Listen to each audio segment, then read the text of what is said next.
Magandang hapon po sa lahat ng narito.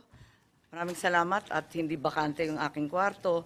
The public hearing of the Committee on Foreign Relations is hereby called to order, and the previous hearing merely having been suspended, the presence of a quorum may be dispensed with. May we call on the committee secretary, Andre Mortel, to acknowledge the presence of our resource persons, please. Good afternoon, Madam Chair. Mapagpalang hapon po sa ating lahat. From the Department of Justice, the Honorable Secretary Jesus Crispin Remulla, sir. With him is Prosecutor General Richard Anthony D. Fadulion and Chief State Counsel Dennis Arvin Chan. Good afternoon, ma'am. From the Philippine Air Force, Chief of Staff of the Armed Forces of the Philippines, General Romeo S. Browner Jr., Philippine Army. From the Philippine Center of Transnational Crime, we have Lieutenant General Anthony Alcantara, Executive Director. Sorry, Committee Secretary. Undersecretary Vasquez is here? Or is he not here? On the way, ma'am. You're here. Okay, kayo pala yun. Dahil nandito confirmed eh. Okay, sige pa. Maraming salamat. Sumunod. Madam Chair, from the Philippine National Police, we are joined. Teka lang. Committee Secretary, wala po si Director General Anyo? Wala po, ma'am. Okay, thank you. Ang sumunod, si General Browner, wala rin po. Ma'am, nandito po. Saan siya? Hindi ko po nakikita. Andito ba? Ang Chief of Staff natin, narito po.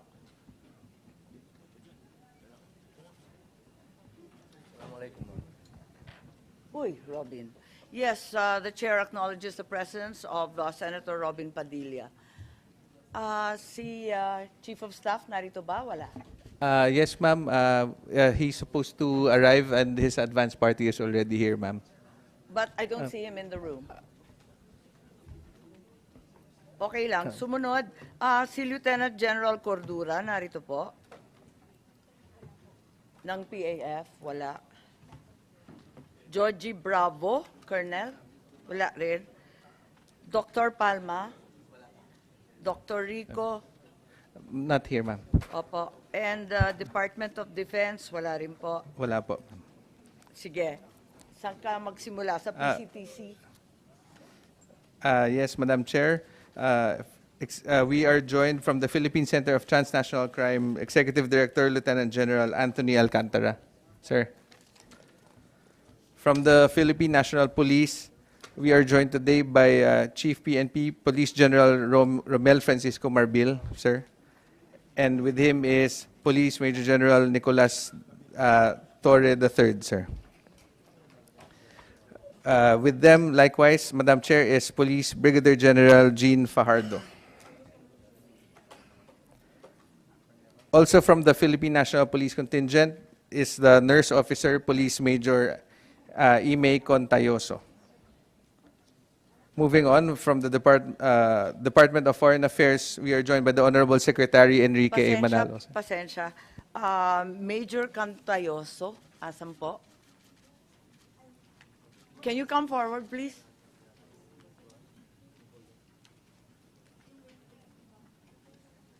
Tokaya, dito ka. So, yung iba pang confirm dito, si General Salvador, General Gurat, wala po. Wala pa Colonel po. Pestaño, wala pa yan. Wala pa po, ma'am. Okay. The chair also recognizes the arrival of Senator Bato de la Rosa, Ronald. And yung ating medical doctor, Paulo Calma, Not here, ma'am. not here. Okay, sa DFA po. Gusto ko lang ipaalala, and I think Executive Director Alcantara is here. In the diffusion notice, if we will recall, on the second page, apakaliwanag na nakalagay with a view to extradition. Walang binabanggit na surrender. With a view to extradition and assurances given that extradition will be sought. 2 beses inulit ng Interpol to. Extradition is explicit. Secretary Remulla, kung obligasyon natin, ang obligasyon natin, extradition. Pati yung Interpol, yan ang sabi. Sila ho ang magka-file ng extradition, hindi po tayo. Hindi ho namin option yon. Yung po, option po nila yon. hindi namin option yon. Kasi ang option lang po namin, surrender lang. At sasagutin natin ang extradition kung sila po ay mag-file. Liwanagin Under the law po. Liwanagin natin, ang surrender option kapag foreign national. Ang liwaliwanag po niyan nandito sa ating batas at hindi rin kayo nag-intay ng request for extradition even though only 12 to 15 hours as measured by Wala pong General particular Foreign Law. reference yung 9851 sa foreigner. Ito po ay sa offender lang ho, sa accused. Yun lang po ang reference ng 9851. Makikita natin, kasi kinalkal na natin dito sa Senado, nanggaling rin sa Senado yan, na ang nakasaad sa Article 17, yung dulo, RA 9851, talagang maliwanag na surrender para sa foreign national. Ilang beses na rin pinaliwanag ni Attorney Medina yan sa first and second hearing, na maliwanag na para sa foreign national yan. Kaya mukhang malabo ito. Sa interpretation po yun, hindi ho sa batas yun.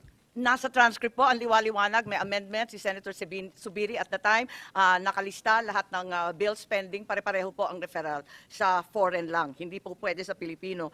Hindi bale, tulad nga ng sinabi ni Senator Cayetano, we agree to disagree, hindi po pwede para sa amin, maliwanag. And I'd like to call on Justice Ascuna at this juncture. Reference has been made to RA 9851, yung Article 17 nga na sinasabi, na sa ngayon, hindi na yung Rome Statute kasi post-2019 na tayo, no? So, ang huling kataga, pursuant to the applicable extradition laws and treaties. It's very clear, it's the last sentence of Article 17. And in an interview, the former Supreme Court Justice Adolfo Ascuna opined that surrender must be made pursuant to an applicable treaty. And since the Philippines is no longer a party to the Rome Statute, what then is the applicable treaty? Wala nang treaty. Dahil ang ini-invoke nga yung Rome Statute, wala na ngayon. Siguro si Justice Ascuna mas mahusay magpaliwanag. Thank you very much, Madam Chair. Regarding the applicable provisions,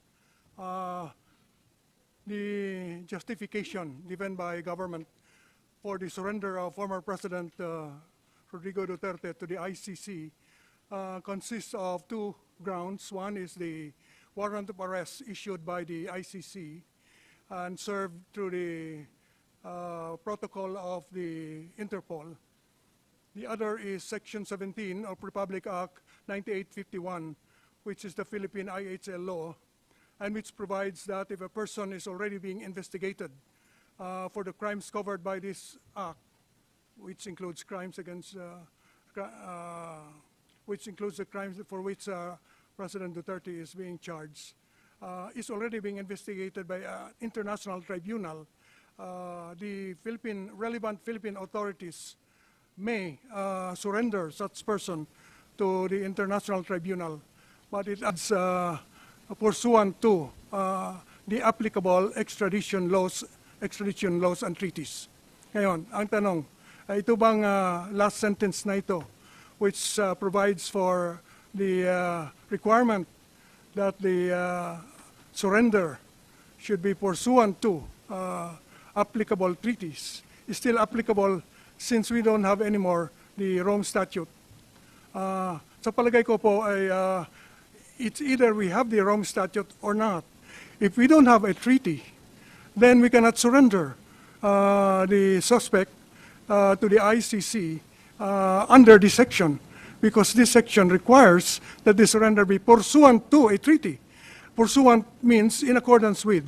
And so if there is no treaty, in my view, we cannot make a surrender. On the other hand, if there is still a treaty that is due to the residual obligations that the Philippines may have even after withdrawal, pursuant to Article 127, Paragraph 2 of the Rome Statute, after withdrawal, the withdrawing state still obliged to cooperate with the ICC in relation to matters already under consideration by the court prior to withdrawal. So again, you go back to the question, is the Philippine situation something already under consideration by the court, by the ICC, prior to our withdrawal? In my view, Madam Chair, the answer is yes, because as of February 8, 2018, prior to our withdrawal, Fatou Bensouda, the former ICC prosecutor, already said that the Philippine situation is under preliminary examination as of that date. The question is whether or not the prosecutor is the court. because 127 paragraph 2 says under consideration by the court. And in my view, it is, because there are four principal organs of the ICC. The first is the presidencies. There's one president and two vice presidents. The second are the judicial divisions. The third is the office of the prosecutor. And the fourth is the registrar. So the office of the prosecutor is part of the court. Therefore, when Article 127, paragraph 2 says the matter must be under consideration by the court at the time before withdrawal, it includes consideration by the prosecutor. And so therefore, I believe we have residual obligations even after withdrawal.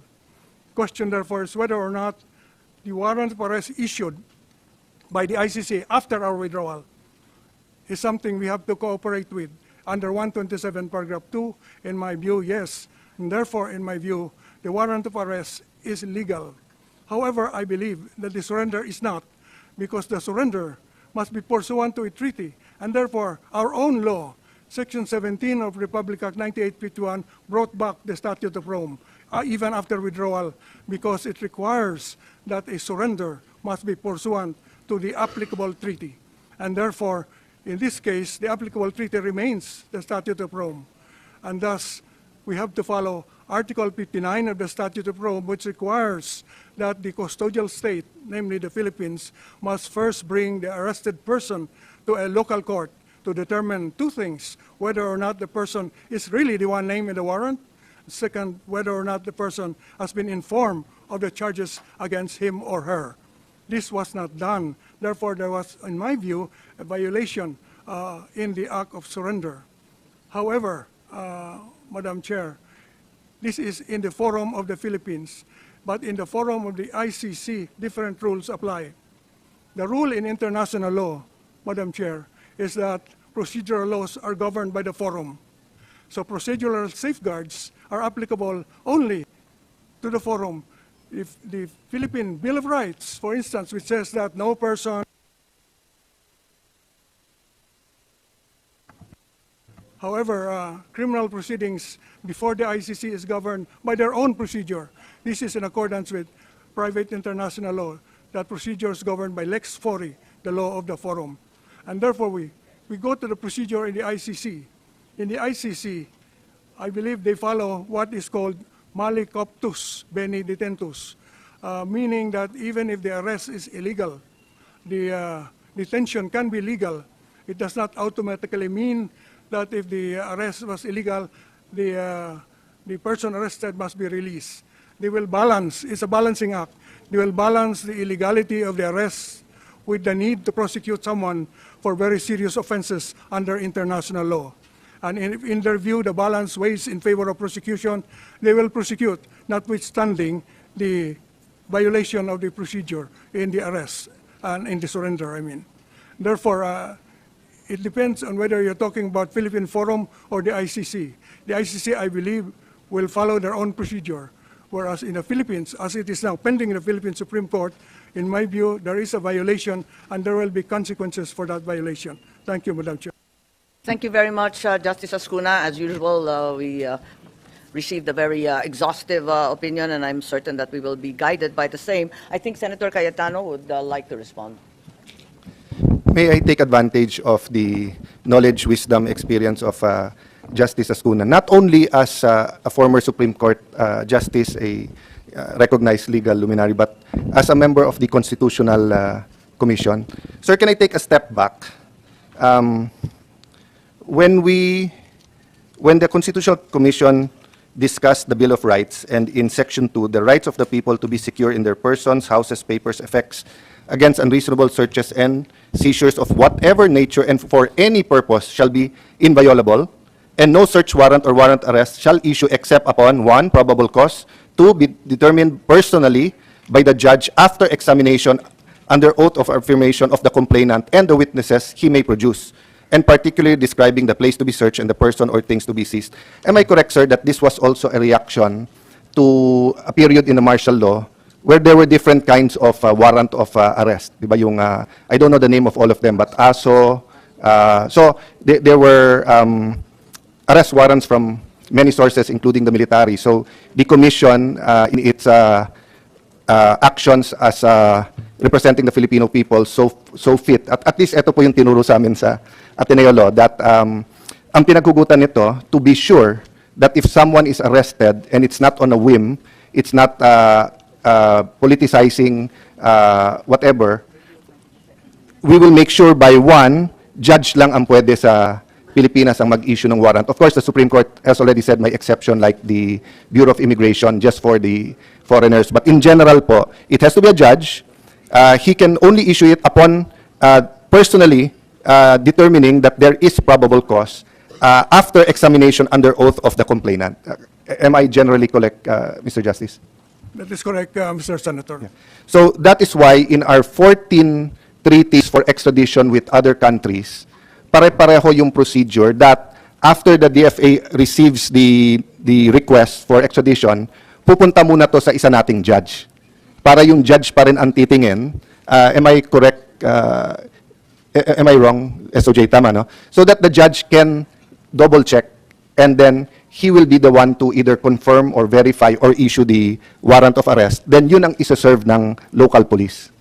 That's my understanding. That is correct, Mr. Senator. The need for a judge to be the one issuing the order in cases of warrant of arrest and even search warrant is enshrined in our Constitution because there were previous occasions prior to our adoption of our Constitution where instead of a judge, it just says an authorized officer. So it has to be a judge. In the case, however, of the ICC, the warrant of arrest was also issued by a judge. In fact, 3 judges issued the warrant of arrest under the ICC.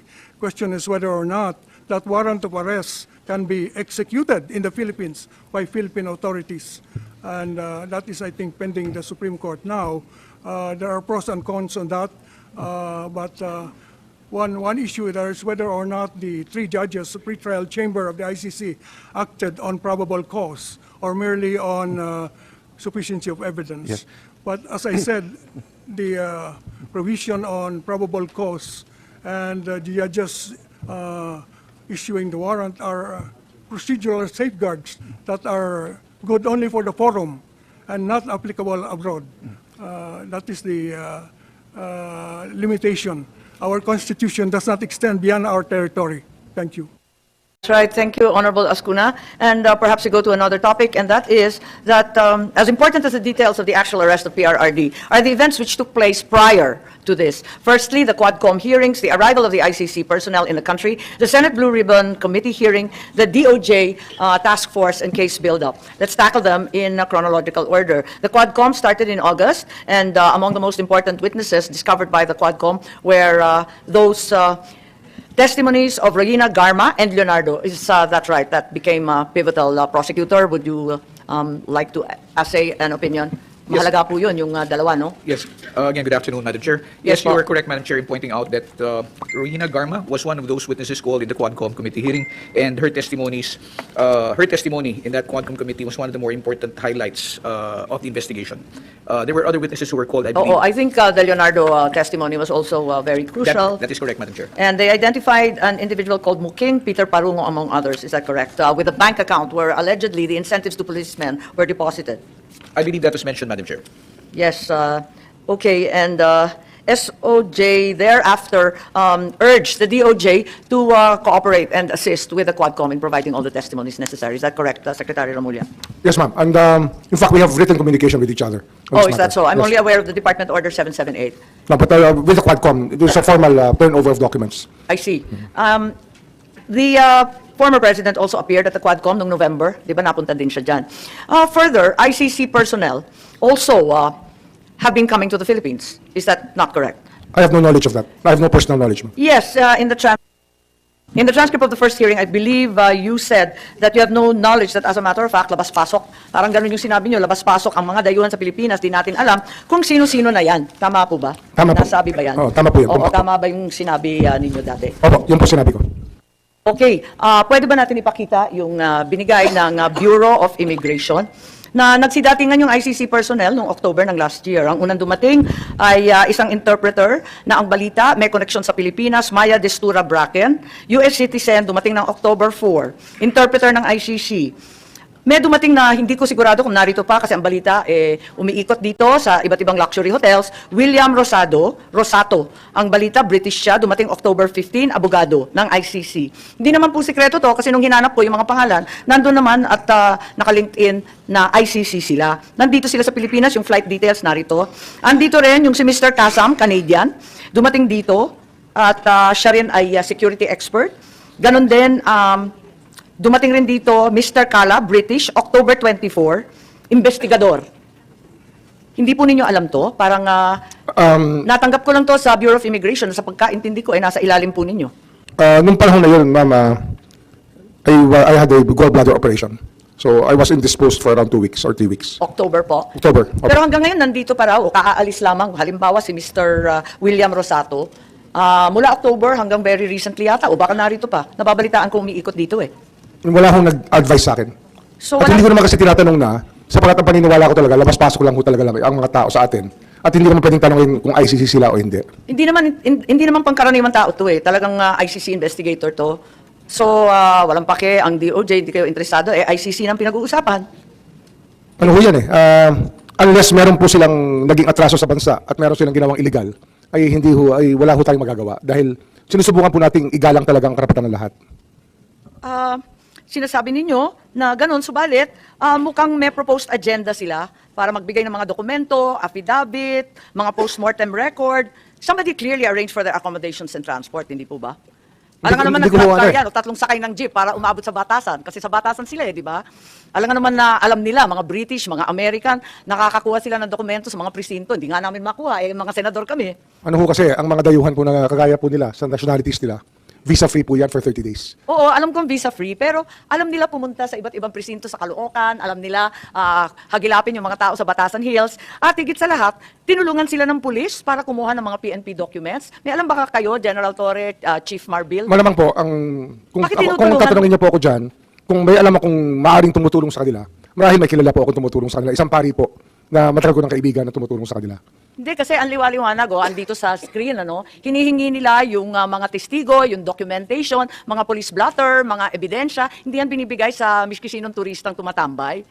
Tinulungan talaga sila, di ba? Hindi po ang DOJ yung tumutulong sa kanila. Sino kaya ang tumutulong? Baka naman si Chief PNP Marbil, alam niyo kung sino tumulong? Dahil nakakuha sila eh. Pati mga ospital, nakadali sila ng mga confidential records kung sino-sino ang DOA na dumating sa East Avenue. Sinong tumulong sa kanila para hagilapin lahat ito? Kasi hindi naman na makapanipaniwala isang British, Canadian, Amerikano, nakakaikot sila, sisipot sila sa presinto, ibibigay ng pulis lahat ng dokumento. Marami ho kasing civil society organizations na tumutulong talaga sa kanila. Di ba yan din nga ang reklamo nila, hindi sila binibigyan ng dokumento ng pulis? Baka si Chief Marbil, may alam po ba kayo? Bakit binibigay lahat itong hinihingi? Madam Police Chair. blotter, seized evidence, radio transmissions. Naku, talaga, tactical operations na to, ang bigat Tapos yung drug operation details, total number during the time period. Yan ang hiningi nila sa Batasan Hills Tapos ibinigay naman. Ba't po nagkaganon? Kadali-dali sa kanila. Madam Chair, Hirap na hirap po kami dito sa Senado kumuha ng mga ebidensya katulad niyan. Madam Chair, during my time as Chief of the Philippine National Police, I have no request coming from the ICC to give any information regarding this matter. Si Executive Director Alcantara, alam po ninyo na may humihingi ng kung ano-anong papeles. ICC, nagtanong ba sila? Meron pang bank records di ba? May bank I'm sorry, secrecy madam. tayo. I am not privy to any of these All these requests. Hindi nakakapagtaka kasi yung agenda na ibinigay ng ICC na pagkatagal-tagal nila rito at saka detalyado to, hindi biro-biro, Police Station 6, Batasan Hills, QC. Lahat ng blotter, seized evidence, etc. Paano nila na-pinpoint yung ICC, na-pinpoint yung Police Station 6 sa Batasan Hills? Ang galing naman po nila, kararating pa lang sila sa Pilipinas, alam na nila lahat ng lugar. I think it's the Committee on Human Rights before the Quadcom that came out with the Station 6 reports. If I recall it right, I think it was Congressman Abante who was chairing that hearing. Tinulungan daw sila ng Colonel Romil Abenido, tao yata ni General Torre, tama ba yun? Doon sa Batasan Hills, sa Station 6, nung QCPD daw kayo, tao ninyo, tama ba yun? Madam Chair, in the next hearing, can we require the presence of that Colonel Abinido? Kasi yun ang tinuturo at yun ang nabanggit ng ICC. Kilala po ba ninyo si Colonel Romil Abenido po, General Torre? Romilo Vinido is the station commander of Police Station 1 when I was the QCPD district director, ma'am. That's He was right. transferred to Station 6. That's right. I'm not the district director already. That's right. He was then transferred to Station 6. And you can't just walk into a police station and start demanding all sorts of documents. And who liaised with them? Sinong nagbantay sila sa kanila? Alam ko na may mga magagandang sasakyan sila. Paikot-ikot sila. May security pa sila. Ang balita, police pa nga nagbabantay. So siya rin ba yan, Chief PNP? Madam Chair, during my time, I have no request coming from the ICC or any from, so I have no idea about it. Sinasabi niyong during my time, kailan ba kayo naging Chief PNP? Ma'am, April 2024. Oo, ito, October 2024. Yung iba na natili rito hanggang, palagay ko, yung iba kaaalis lang. O kundi, narito pa. Matagal That is- sila. So Madam it's Chair. during your time po. That's already during his time. It's very much your October time. na yun eh. Madam Chair, with that, I have no idea and have no request coming from the ICC po. But sino nagbigay ng security? Na police? Sir, I have practically no idea po, sir. Sigurado po kayo? Kasi nakakuha rin sila ng medical records, may financial records, police records, forensic evidence. Medical records are confidential, alam naman natin lahat yan. Paano nila nakukuha lahat yan, pati CCTV? Paano nila nakuha? At very precise ang pagkakuha, ang dali-dali. Sinong tumulong sa ICC sa palagay ninyo? Wala ba kayong suspecha o alam kung sino? Ma'am, Madam Chair, we will just investigate, but I have really no idea regarding this matter. Si General Torre, pinuno ng CIDG. Siguro alam niya, kapag may tao na nagtatanong sa mga presinto, sa mga ospital, hindi ka ba magdududa, mga dayuhan pa man din? Hindi ka ba magtataka na patanong-tanong? Siyempre, aalamin mo, ano ba nangyayari dyan? Ba't nakikialam? Hindi mo ba naramdaman na andito na yung mga dayuhan, tanong na ng tanong, ang dami-daming hinihinging ebidensya? Sino tumulong sa kanila? That is why, Madam Chair, I move that certain Colonel Abinido be required to be present in the next hearing. Ganon. At may nababalitaan kami, may Mark Diskay daw na alalay nila. Tapos nasa 5-star hotel sa Raffles. At madalas sa Maidas.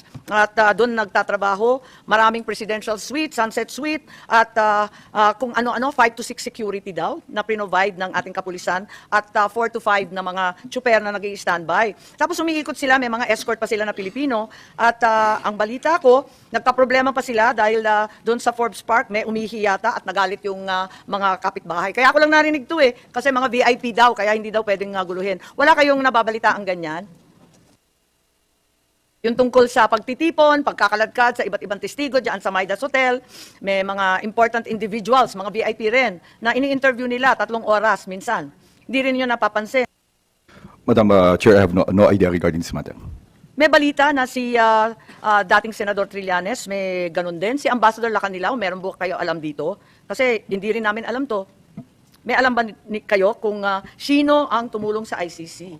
Wala ma'am, wala ma'am. Wala ko kung knowledge regarding sa ICC on their dito, status nila dito. So walang may alam kung sino tumulong sa ICC. Pero tinulungan sila ng todo. At sigurado ako na may suspecha siguro tayo.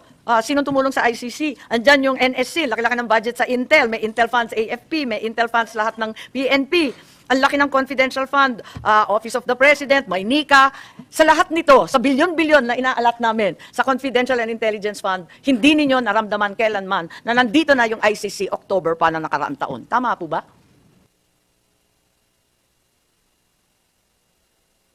Walang may alam sa anuman, sa ating DOJ, sa ating PNP, CIDG, higit sa lahat. Wala kayong nakikita kahit kinukunan na tayo ng kung ano-anong ebidensya at mga confidential papers. Wala kayong alam.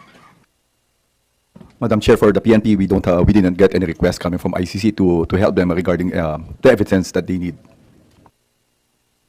Okay, tignan natin. Sige, let's head on. Una, may Quadcom. Ikalawa, yung Senate Blue Ribbon. Ikalawa, yung ICC mismo, napunta rito.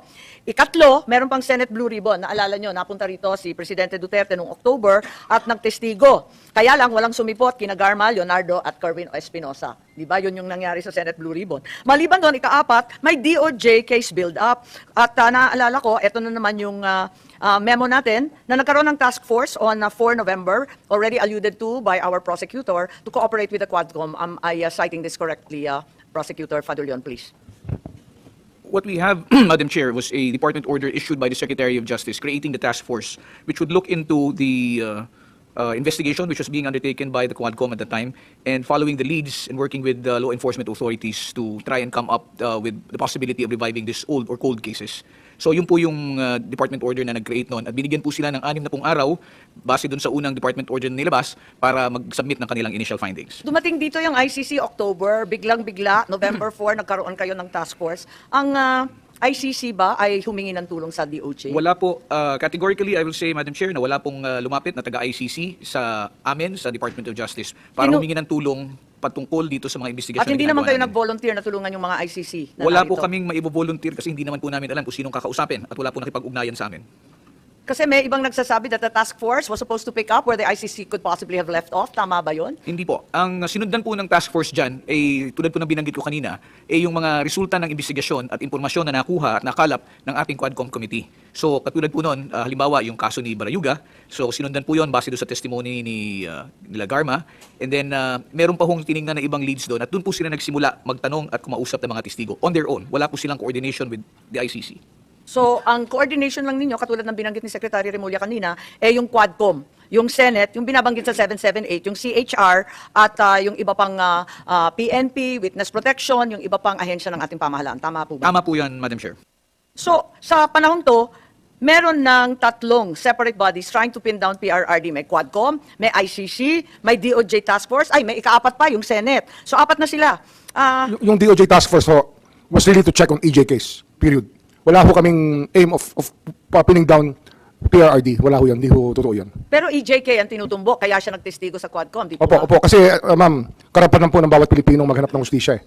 Kahit mahirap sila, kahit wala silang station in life, pag sila ho ay naapi, naghahanap po ng hustisya. Kaya kung meron ho silang nilapitan na taong nakakausap namin, syempre pinakikinggan po namin. At yung mga tao mismo na nangangailangan ng tulong, sinisika po naming tulungan. Siyempre, hindi natin pinagkakait ang karapatan ng bawat isa. Matanda man, bata man, mahirap man, mayaman man, talagang nga pantay-pantay tayo sa harap ng batas. Kaya lang, nagtataka ako kasi napakarami na ng investigasyon, patong-patong. Meron pang CHR, di po ba? At in-interview si Richard Palpalawatok ng DOJ Task Force. Nasa inyong record yata, Laila De Lima, Nery Colmenares. Tama po ba? Na-interview yan ng DOJ. Opo, opo. Ano nangyari at bakit po na-interview? Sila po ay in-interview batay po dun sa, tulad ng sinabi ko kanina, yung mga lumabas po dun sa Quadcom hearings, ma'am. So, Pinagtatakaan lang namin dahil hindi naman sila victim o testigo o kamag-anak ng alleged victim ng EJK. Ang pagkakilala ko lang sa kanila, katunggali ni PRRD, yun lang. if I may answer, ma'am, no? Yung may mga binanggit kayong pangalan, katulad po ni Richard Palpalatok, binanggit niyo rin po si Senator Laila De Lima. Maaring tama po kayo dun sa inyong sinabi. May nagsabi lang sa DOJ at nakita ko may anunsyo yata sa inyong website somewhere. Oho, pero hindi lamang po sila ang kinausap. Marami po ang kinausap. Andiyan po yan si Father Flavio Villanueva. Bakit po siya kinausap? Dahil meron po siyang mga grupo ng mga naging biktima ng karahasan na kinausap at kailangan makausap ng ating mga prosecutors. Andiyan din po si PNP Chief Romel Marbil na kinausap din po namin upang kami po ay mabigyan ng tawag ito, impormasyon hinggil dun sa mga kaso na gustong tingnan at imbestigahan hinggil sa EJK. So, ito po ay kinausap upang munan po ng leads para kung meron pong mga kaso na gustong isampa na walang ebidensya noon, maaari pong buhayin. Kahit hindi sila yung biktima, hindi sila yung pamilya, o hindi sila testigo sa anumang krimen. Opo, kasi kahit anong impormasyon po na makuha namin ay tinuturing po namin mahalaga at makakatulong po doon sa investigasyon na gagawin po ng task force. So, ibig sabihin, nung end of the year na nakaraan, meron ng legal team daw ng DOJ drafting a complaint for murder under RA 9851 for the deaths of 3 persons in the Davao Prison and Penal Farm. In coordination nga ito doon sa Quadcom.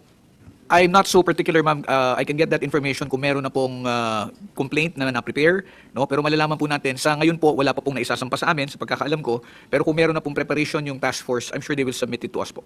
Ma'am, we found it necessary. Kinailangan po magtayo kami ng task force for EJ case.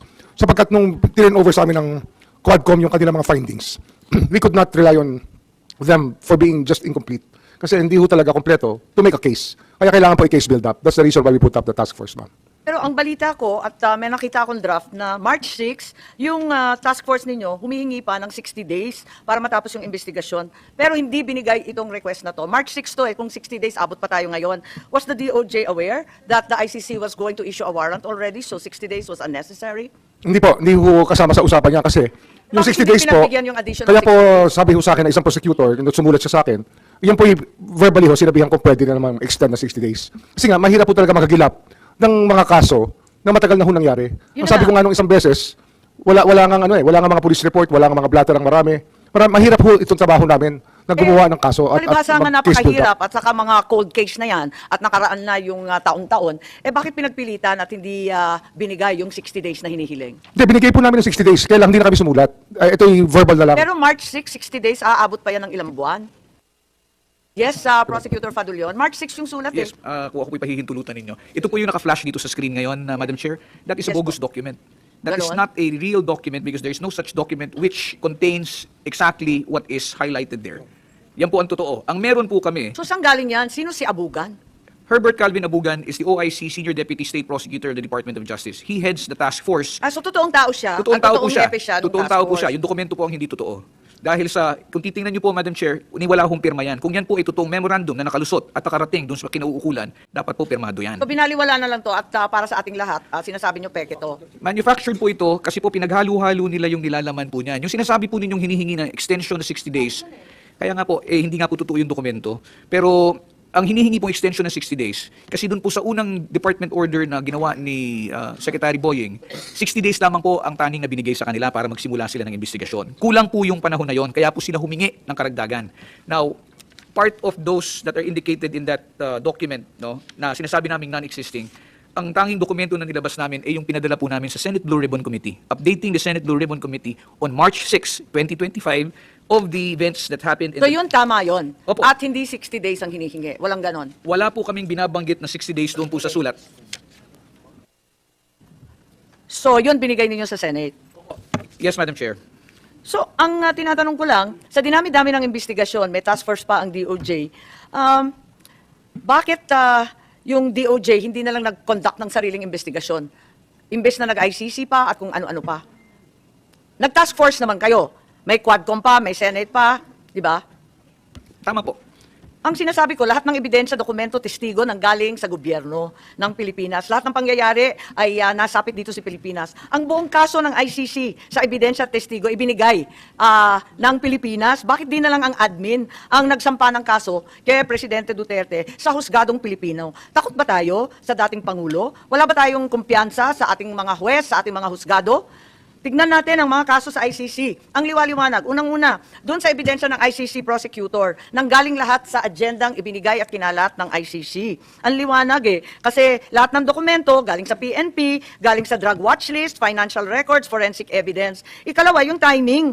Nagdududa kami kasi una, may committee report yung Quadcom ng 18 December, pagkatapos yung prosecutor, agad-agad, pumila na ng warrant of arrest sa February 10, pagkatapos noon, March 7, may ICC warrant. So, looking at this series of coincidences, parang may all-of-government approach na dakipin ng dating Pangulo. Ang hindi namin maintindihan, klarong-klaro naman na ito rin ang binasehan ng ICC case. So, gusto lang namin maintindihan kung paano nangyari. Hindi naman nila makukuha yan kundi galing gobyerno. Pwede po akong sumagot, ma'am. Yung binabanggit niyo po, ma'am, na confluence of events na nangyari, mga petsang binanggit po ninyo, wala pong kinalaman doon sa ginagawang investigasyon ngayon ng aming task force sa department. Ibig sabihin, nandiyan pa rin yung task force. Nandiyan pa po yung task force. Hindi pa po natatapos yan dahil Ako, magdahan-dahan ka ba to? dahil sa napakarami pa pong kasong dapat tingnan. Ngayon, ang banggit niyo po, Madam Chair, is that bakit hindi na lang dito gawin yung investigasyon? Iba po yung naging subject ng investigation kung di po ako nagkakamali patungkol sa dating Pangulo. While it covers the period 2011 to 2019. Ito pong mga investigasyon na ginagawa ngayon ng task force ay patungkol po doon sa mga biktima, naging biktima ng tinasabing drug war. At ito nga pong mga tao na to ay ngayon pa lamang lumalabas. Sinasabi po natin, meron pong mga dokumento, andyan dyan yung mga ehensya na pwedeng lapitan. Hindi po ganun kadali. Pero maliwanag yung 2016 to 2019 na sinasabi nyo sa ICC, sako pa rin ang task force ninyo. Sako po siya, pero hindi Kaya po siya nga. aktual na kaso na subject noong kaso na kinakaharap ngayon ng ating dating Pangulo. Ang amin pong ginagawa ngayon ay tingnan itong But mga they're kaso. overlapping surely, Prosecutor Fadulion. They may overlap, that's what we're trying to find out. That's what we're trying to find out po, ma'am. But what we're just saying, I think there's no mystery. Nandyan naman sa warrant of arrest ng ICC, nandyan naman sa prosecutor's brief. Maliwanag naman. yes, it would overlap, ma'am. I would agree with you if the subject matter and the persons involved and the victims are the same. But remember, there are so many other cases which are being cited, and these are the ones which are being looked into by the department right now. Kaya kinakausap po yung mga testigo, at dapat po sana nating maunawaan na ito po ay pinaglipasan na ng panahon. Ilang taon na po ang nakadaan dito. Hahagilapin po yung mga testigo, ang mga dokumento at mga Kaya ebidensya. nga, Kaya nga, nung unang hearing, sinabi talaga ni SOJ Remulla na natuklasan lang nila na magkakaroon ng warrant nung March 11. Pero nakikita natin, buwan-buwan na ito. Nag-umpisa pa nung Mayo, aktibong-aktibo na. At it involved the cooperation of so many government officials. At nandyan yung kung sino-sino, di ba? Andyan na yung DOJ, sumapi na yung House of Representatives, yung Senado, DILG, DOJ, PNP, CHR, DND, AFP, PCTC. Ang dami na umabot na sa cabinet level. At lahat ng galing sa Pilipinas, yung ebidensya, parang mahirap paniwalaan na hindi tumulong ang ating gobyerno sa lahat na ito. Sana ho, alam namin, kasi sasabihin namin totoo, ma'am. Kasi eksakto, Wala talaga ho kaming alam na sapul na nakipag-usap. sapul. Doon sa hiningi ng ICC representative, sapul din yung binigay ng Pilipinas at sakto din yung lumabas sa ICC warrant of arrest at yung prosecutor. Ma'am, yung mga civil society organizations na naglalakad dito, masipag sila, nasabihin ko sa inyo. Pwede ninyong sabihin o banggitin yung pangalan? Kasi kahit civil society ka, kahit senador ka, hindi mo naman nakukuha yung mga police blotter, yung mga CCTV, yung mga medical records. Imposible mo naman makuha yan. Ayoko hong baka gantihan pa ho sila eh. Kasi marami pa hong salarin na nakalaya pa rin hanggang ngayon at naka-uniforme pa rin ho. Senator Bato, ganun ba kadali makakuha ng bank records? Palagay ko, di ba, covered yan ng bank secrecy? Parang imposible makuha yan. Paano nakuha lahat yan kung hindi tinulungan ng ating pamahalaan? Hindi ko, I have no idea, ma'am. Basta, Ang PNP ba? marami masipag hong magkapang. Yung Ganon. mga civil society organizations Chief PNP at saka na General nagpa-facilitate po ng lahat ng yan. Si Chief PNP po, si General Torre, sinasabi ninyo na makukuha yung forensic evidence, lahat ng testimonial evidence, police blotter, CCTV footage, at kung ano-ano pa, makukuha yan sa presinto. Basta pupunta ka doon, dayuhan ka. Halos hindi ka nga makapagsalita ng wika na naintindihan. Pero madadali mo lahat ng dokumentong yon. Ganun ba kaluwag ang presinto natin? Madam Chair, hindi po. We need a request coming from the court if you need, or coming from us, requesting us na kailangan po for investigation. So nag-request po ba kayo? Dahil klaro naman, wala naman na court order. As far as I can remember, wala pong request coming from the ICC na mag-request sa PNP. So doon sa Station 6, paano nila nakuha lahat yun? Sa Batasan Hills, sa QC? Paano na nadali lahat ng dokumentong yun kung wala namang court order at wala namang kayong utos? Madam Kahit Chair, ano pang sipag ng civil society, hindi nila makukuha yun kasi confidential, di po ba? yes, Madam Chair, but we will investigate regarding this matter, but I have no idea regarding this matter. Wala pa ho yung Quadcom, ma'am, nung nag-investigate si Congressman Abante under the Committee on Human Rights ng House. Napanood ko po yung episode na yun eh. Dito, pagkatapos po nun, nag-merge na po sila into Quadcom. Pero doon po sa hearing na yun, ang dami po lumabas talaga. Ang dami hong information na lumabas with regards yung sa mga patayan po na nangyari sa Batasan noong panahon na yun. So ang sinasabi po Pero, nila- Madam Chair, Yes, Senator Bato. Hindi naglabasan doon yung mga forensic report, hindi naglabasan doon yung mga ebidensya, yung mga medical legal report, o hindi naglabasan doon. Ito very detailed yung mga bagay-bagay. So, it gusto siya, Madam Chair, na kung yung complaint ng mga biktima ng AJK Kuno, na hindi sila makakuha daw ng blatter sa istasyon, ibig sabihin, Pilipino yun ha, complainant mismo. Ibig sabihin, napakagaling nito mga taga-ICC at nakuha na lahat ng record na ito without cooperation coming from this government, Madam Chair. Kaya nga pinagtatakaan natin kasi nagsusumipag tayo sa Senate, di naman natin madali yung mga ebidensyang yan.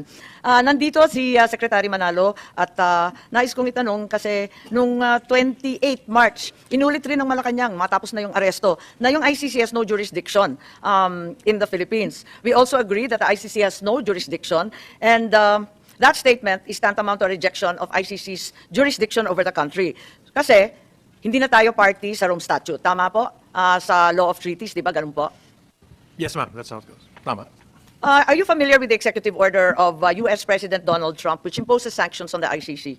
It was issued on February 6 of this year and effectively freezes all properties and interest in properties found in the U.S. or held by U.S. persons. Practically anyone who helps investigate, arrest, detain, or investigate certain persons. Hindi ba ganun yung executive order, yung tungkol sa sanctions sa ICC? Among the protected persons is a citizen of an ally of the U.S. not consented to the jurisdiction of the ICC or not a state party to the Rome Statute. Ayan.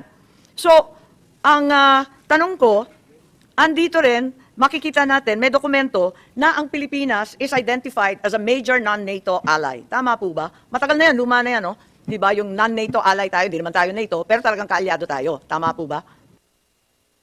It's considered parang ganun, non-NATO ally. So sakop tayo as a major non-NATO ally, although it's alleged that the executive order of President Trump seeks to protect Benjamin Netanyahu in Israel, all non-NATO allies are in fact covered. Tama po ba? Well, ma'am, I don't really know if there's exactly that kind of provision. Well, it's written very clearly in the executive I mean, order. I mean that I would protect them from ICC. I think ang aim ng US is really to protect US targets. In case a country helps in getting a US target arrested by ICC, they may come in. Since the Philippines continues to reject the jurisdiction of the ICC, we're not a party to the Rome Statute, both of the conditions indicated in the executive order, is the former president therefore a protected person under the issuance of President Trump? I don't believe that that would be covered. In fact, we haven't Why heard- not? We are a major non-NATO ally. We've not heard anything from the United States on this We point. don't need to be told. We just comply with the law. Well, as I said, we have not heard anything from the US on that. In fact, our I think talks- we're not expecting to hear from them. Well, I think they would have come to us. In fact, when we've had talks with them, our talks have been on very different issues, our most recent talks. But I'm not quite sure whether that's I'm exactly... just considering that the wording of Section 8D2 of that issuance says, citizen or lawful resident of an ally of the U.S. has not consented to the ICC jurisdiction or is not a state party to the Rome Statute. A very plain reading will say who is within the coverage. So, we've not consented to ICC jurisdiction. We're not a state party. Paulit-ulit po. At ang Pilipinas ay talagang dineklarang major non-NATO ally. Di po ba? Well, yung major non-NATO ally has been there for a number of years. But I'll just say first on the Kaya nga, hindi naman nagbabago yan. Matagal na yan. But on the jurisdiction, since we are not a member, or no longer a member of the ICC, we've already made very clear we were not under jurisdiction. What happened in the case of President Duterte was that our cooperation was with the Interpol, and that we are a member of the Interpol, and there's nothing in the U.S. statement that says cooperation with Interpol would not be acceptable. So we did not. I'm not making we did reference not, to any of that. I haven't mentioned Interpol. It But came we from you, haven't Secretary cooperated with, Manalo. we have not cooperated directly with ICC because they have no jurisdiction over the Philippines, and we have not been But in we're contact. using an ICC warrant. The Interpol has never issued a warrant. President Duterte is not wanted by the Interpol. They were just relaying. Look at the email in the diffusion order. Well, the cooperation, all I can say, ma'am, cooperation is with the Interpol, not with the ICC directly. I think that's not the question, sir. It's unresponsive. Have we consented to the ICC jurisdiction? No, we have not, and that's why we have cooperated with Interpol. That's why I don't believe we fall under that U.S. Executive order. And The, anyway, Secret- I believe if there were any issue, it would have certainly been brought to our attention. Yes, Secretary Remulla mentioned in the first hearing international humanitarian law, which confused everyone because it only refers to wartime relief and largely to the Red Cross and possibly crimes against humanity as part of customary international law. Papayag tayo, pero yung jurisdiction ng ICC, customary na rin, may universal recognition of ICC jurisdiction. Paano nangyari yun? I don't get it, ma'am. You referred to the basis of the Interpol and the ICC warrant. Since we are no longer under the jurisdiction of the ICC, ang sabi po ninyo, yung international humanitarian law. Ang Ma'am, it's ini-invoke nyo. the world community. Panggera naman yun. It's the world community that has a regime that recognizes international humanitarian law and gross violation of human rights, ma'am. Pero kahit may international humanitarian law, which is really irrelevant in this case, wala namang digmaan, wala namang hinaharang Then ng it's a mga human rights workers. factor, ma'am. Pero hindi naman siguro universal recognition of ICC jurisdiction. No, more than Meron 100 bang ganon? more than 100 countries do recognize the jurisdiction. Yes, but even if you're not a member, you fall under them. Akala ko sabi mo hindi. Ano nga ho the country is not, but the individuals are. Kasi ano nga ito parang, in fact, yung mga sinulat po after the arrest of the former president, it changes the complexion of politics. Kasi yung impunity may have a lesser role in the future. Yes, so in order for the ICC to exercise jurisdiction over an individual, kasi nga kanina nalilito na si Bato tungkol sa individual at state, the Philippines must still, at the very least, consent to jurisdiction over the individual, tama? Na-consent ba tayo? Ano ho yan Gagawin nila yan whether we like it or not. Okay, at binanggit ni Secretary Manalo, katulad ni Pangulo Bongbong, na yung Interpol ang dahilan. Tanggap naman natin ang Pangulo ay napakalawak ng kanyang diskarte, ang kanyang kapangyarihan para ayusin ang ating foreign policy. But I can't accept that the Philippines was merely complying with commitments to Interpol, which has been alluded to by Secretary Manalo again. Hindi ba dapat sabihin na talaga yung katotohanan ay kahit we were assured that the ICC has no jurisdiction in the Philippines, the Philippine government chose to surrender, chose to cooperate, chose to build the case against President Duterte for the ICC and evade the Again, ma'am, I would national go back to Republic Act 9851, which recognizes international tribunals. Yes, pero nahihilo na po ang buong sambayanan. Sabi ng Pangulo, Interpol, sabi rin ni Secretary Manalo, sabi ni And the Interpol, ma'am, I was one of the first persons to say that the Interpol would play a part with whatever problems there would be with the ICC. Ang naalala ko po si E.S. Bersamin din na nagsabi. Before the ng ES said that, Interpol. I said it already before. Ay, ganun ba? Okay po. So may Interpol. Pagkatapos, maliwanag sa certification ni Prosecutor Fadulion, Rome Statute naman ang kanyang ini-invoke. Pagkatapos, doon sa sinaunang hearing, ang SOJ natin, paulit-ulit na sinasaad na hindi ICC, kundi RA 9851, ang mahiwagang Section 17, Paragraph 2, last phrase. Tapos sabi naman, na iba na naman, naging IHL. Kahit wala namang gera. O IHL in kailangan pa rin 9851 I use in the same light, ma'am. Kasi that's our version of international humanitarian law, which is Republic Act 9851. Naku naman, paano naman naging customary pati jurisdiction at procedure? Hahayaan ko na lang. Pero sabi rin, walang jurisdiction ng ICC, pero may jurisdiction sa individual at sa krimen. Naku, parang panloloko na to, hinihilo na po kaninyo kami.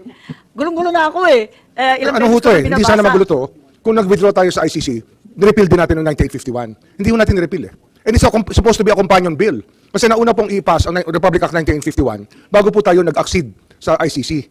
Which means talaga yung naging basis po ng ating accession sa ICC ay 9851. Pero ang problema ho, nung nag-advise po kay President Duterte na umatas tayo sa ICC, hindi po binigay yung advice na i-repeal din ang 9851. Baka may maidagdag si Attorney Medina, yung constitutionalist natin, si Justice Ascuna.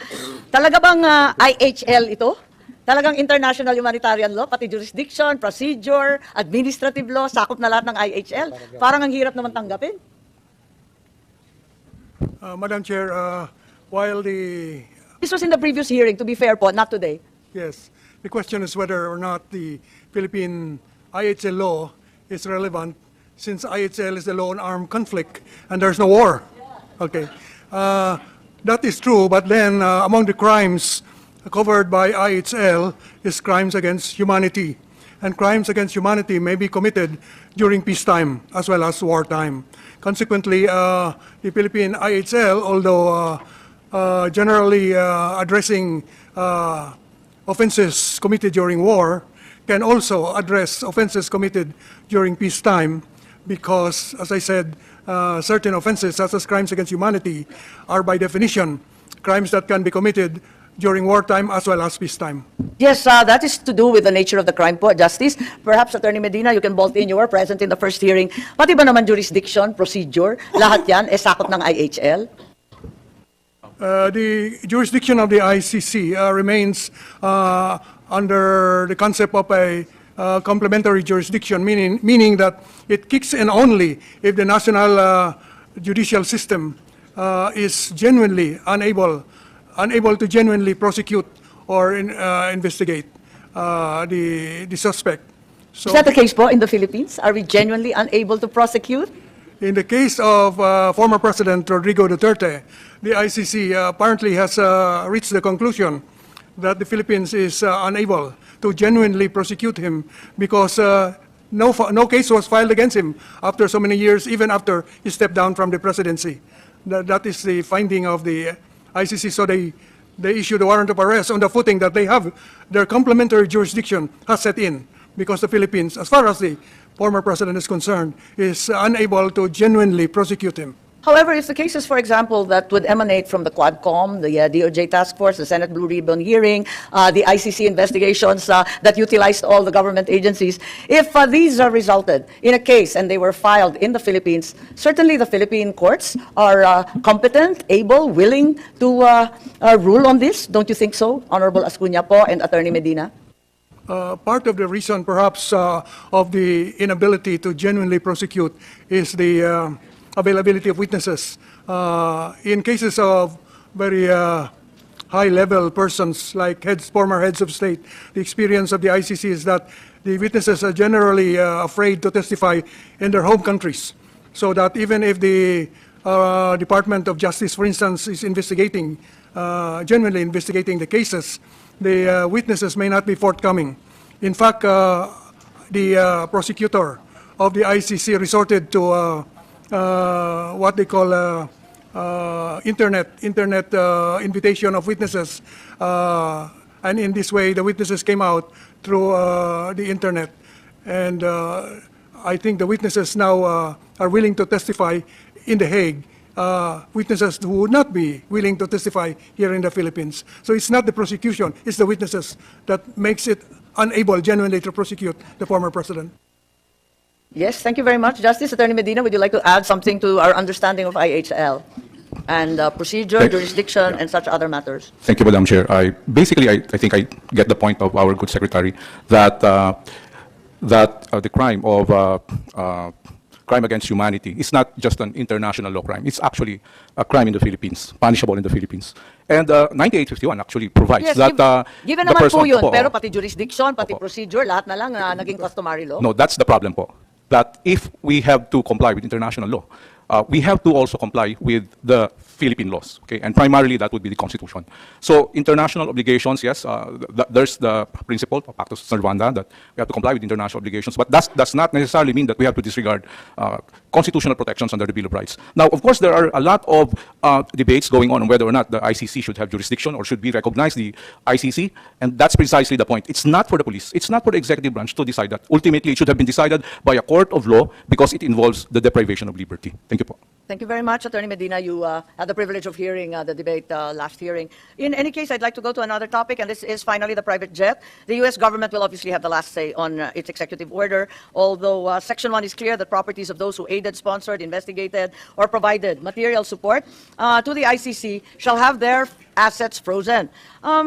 Maraming picture po nung tail code ng aircraft. Nandito ba yung kaap, Secretary Comsec? Wala tayong kaap? Sorry?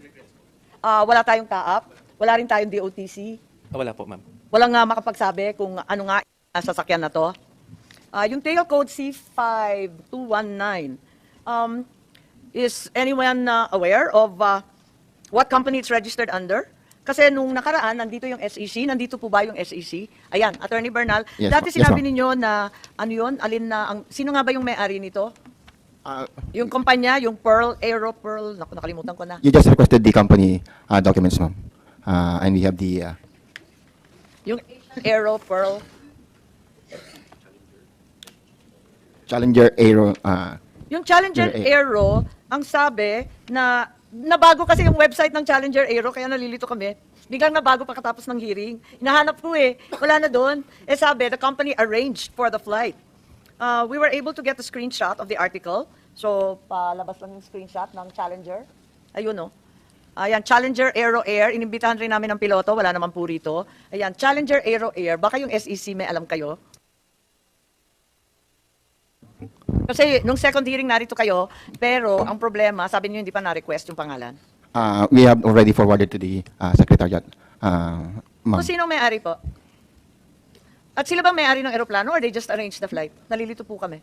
I just have the documents concerning the incorporators of the...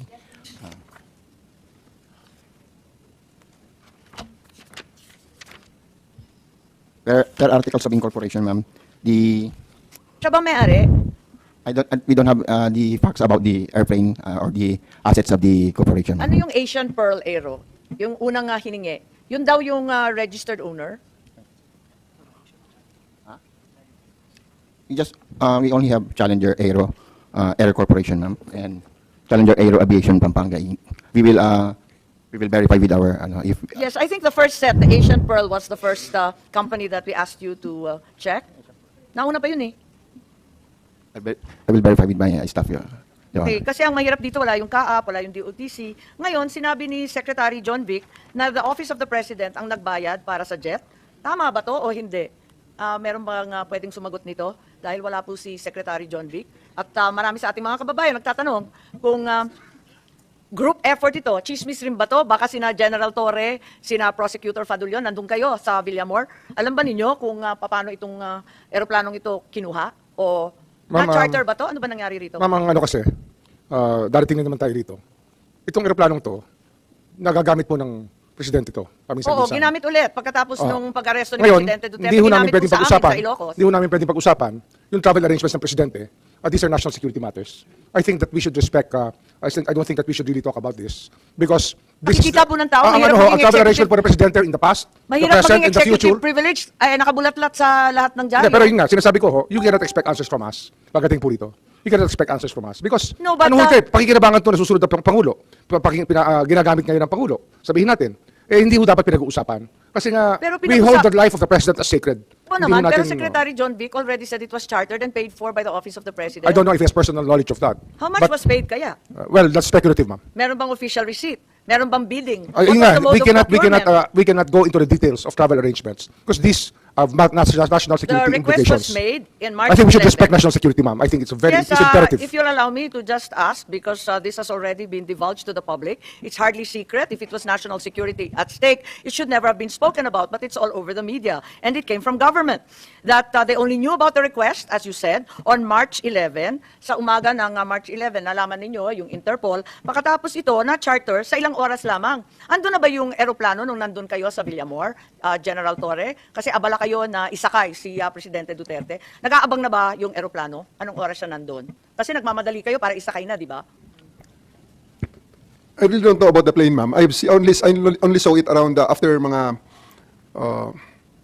mid-afternoon. Na tinuro sa akin, hindi ko pa sigurado, ma'am, kung yun nga aeroplanong gagamitin eh. So bale, alas 3 ng umaga, na-procure na lahat ito. Kasi ang haba ng proseso natin, ilang araw, ilang buwan yan. I don't know what mode of procurement, pero sinabi, chinarter, ang bilis naman, di ba? Ilang oras lang, sa hapon nandun na. Kaya nakakapagtaka. At as mentioned by Secretary Remulla, the security arrangements for the President are very, very stringent and have to be vetted time and time again, repeatedly. So the question still remains. The government clearly knows who owns the plane, and it's unclear how much they paid, what procurement process they determined, and who are the shareholders of said companies. So, Senator, ma'am, these have national security implications. I'd rather not talk about it.